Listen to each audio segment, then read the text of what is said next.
बिस्मिल्लाहिर्रहमानिर्रहीम। अस्सलाम वालेकुम नाजरीन, जैसा कि आप जानते हैं कि पाकिस्तान में ज़िमनी इंतखाबात का कहीं ना कहीं सिलसिला जारी है और होने वाले इंतखाबात आने वाले दिन के साथ साथ न सिर्फ मजाक बल्कि एक सवालिया निशान बनते जा रहे हैं, क्योंकि इंतखाबात के अमल की बात बदकिस्मती से हमारे सियासतदान धांधली, वोट चोरी करना और जालसाजी की बाज़गश्त कर देते हैं, बल्कि एक दूसरे पर संगीन इल्जाम भी लगाते नजर आते हैं। मजीद वीडियो को देखने से पहले इस वीडियो को लाइक करें, रियासत पीके को सब्सक्राइब करें और बेल आइकन पर जरूर क्लिक करें। बदकिस्मती से इस सारे मामले में वोटर्स जो कि अवाम है उसका इदारों से एतमाद खत्म होता दिखाई देता है, और वही वोट जो एक जमहूरी निजाम में किसी भी फर्द की आजादी राय का इजहार होता है उसे इज्जत देना तो दूर की बात, उसे इन करप्ट सियासतदानों के खेल तमाशों ने बेवकूफ सा कर रखा है। और उसकी ताजा मिसाल डस्का के इलेक्शन हो, कराची के इलेक्शन हो या अब खुशाब के इलेक्शन, ये सारे इलेक्शन एक जिंदा जावेद मिसाल है। और इस मसले का कोई ना कोई मुस्तकिल हल तो निकालना जरूरी है, लेकिन बदकिस्मती से जिन लोगों ने इसका हल निकालना है वो सिर्फ बातों के फायर करते हैं, और जब मसाइल के हल की तरफ तवज्जो मबजूल करवाई जाती है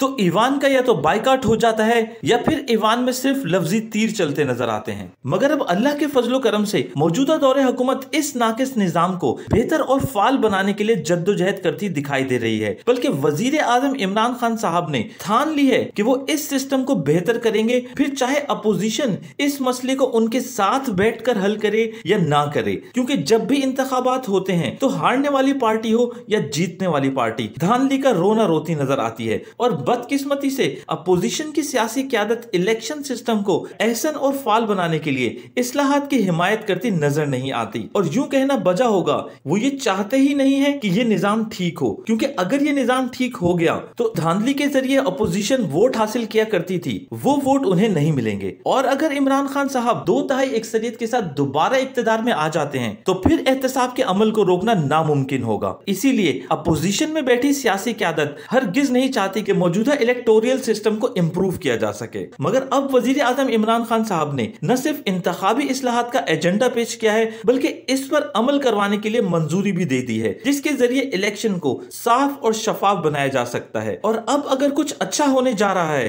तो हमारे लिए ये समझना बहुत जरूरी है कि हुकूमत का ये इंतखाबी इस्लाहात का पैकेज असल में है क्या, और किस तरह इलेक्ट्रॉनिक वोटिंग के जरिए वोटिंग के इस अमल को शफाफियत बख्शी जा सकती है, ताकि न सिर्फ पाकिस्तान में मुकीम पाकिस्तानियों को फैसिलिटेट किया जा सके बल्कि बैनुल अक़वामी मुकीम 90 लाख से ज़ायद पाकिस्तानी भी अपना वोट कास्ट कर सकें और पाकिस्तान के मुस्तकबिल का तयन कर सकें। लेकिन आखिर अपोजिशन क्यों इस इलेक्ट्रॉनिक वोटिंग की मुखालफत कर रही है, और असल में ये इलेक्ट्रॉनिक वोटिंग का सिस्टम है क्या, जिसको अगर आप समझ लें तो तमाम खदशात क्लियर हो जाएंगे। नाजरीन, पाकिस्तान में तैयार करदा इस ई वोटिंग मशीन के दो हिस्से हैं। एक मेन यूनिट जो कि प्रिजाइडिंग ऑफिसर के पास रहेगा, और जब भी वोटर अपना वोट कास्ट करने आएगा तो उसे अपना नादरा का ओरिजिनल ID कार्ड साथ लाना होगा, जिसे वो उस पैनल में पंच करेगा। क्योंकि ये सिस्टम बैक एंड पे नादरा के डेटा से मुंसलिक होगा तो इससे दो फवायद होंगे। पहला ये कि जो ऑन लोकेशन अपना वोट कास्ट करने के लिए आएंगे उनका वोट उनके अलावा कोई और दूसरा नहीं कास्ट कर सकेगा,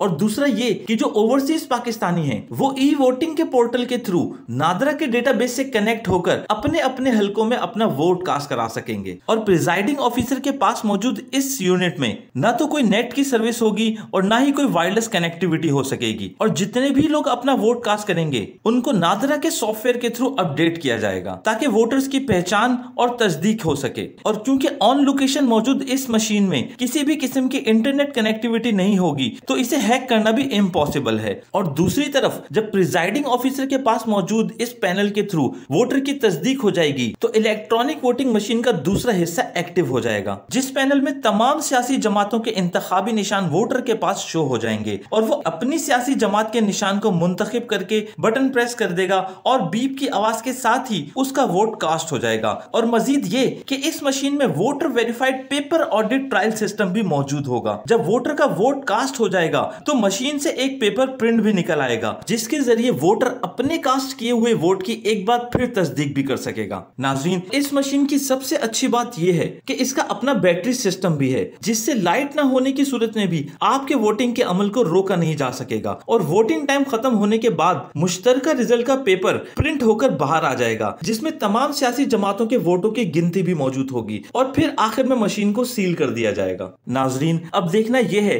कि इलेक्शन का ये तर्ज अमल जो दुनिया के बहुत से ममालिक बेल्जियम, मालदीव, फिलिपीन, यूएई, मिस्र और इंडिया जैसे बहुत से ममालिक में मौजूद है, इस सिस्टम को मौजूदा हुकूमत किस हद तक इम्प्लीमेंट करने में कामयाब हो जाएगी। और उम्मीद करते हैं कि ये निजाम पाकिस्तान में राइज हो ताकि अवाम अपने वोट के हक का सही इस्तेमाल कर सके और शफाफ तरीन इलेक्शन मुनक्किद हो सके। नाजरीन, इसके साथ ही इजाजत दीजिएगा। अपना बहुत सारा ख्याल रखिएगा, दुआ में याद रखिएगा। मिलते हैं एक नई वीडियो में एक नए टॉपिक के साथ। अल्लाह हाफिज।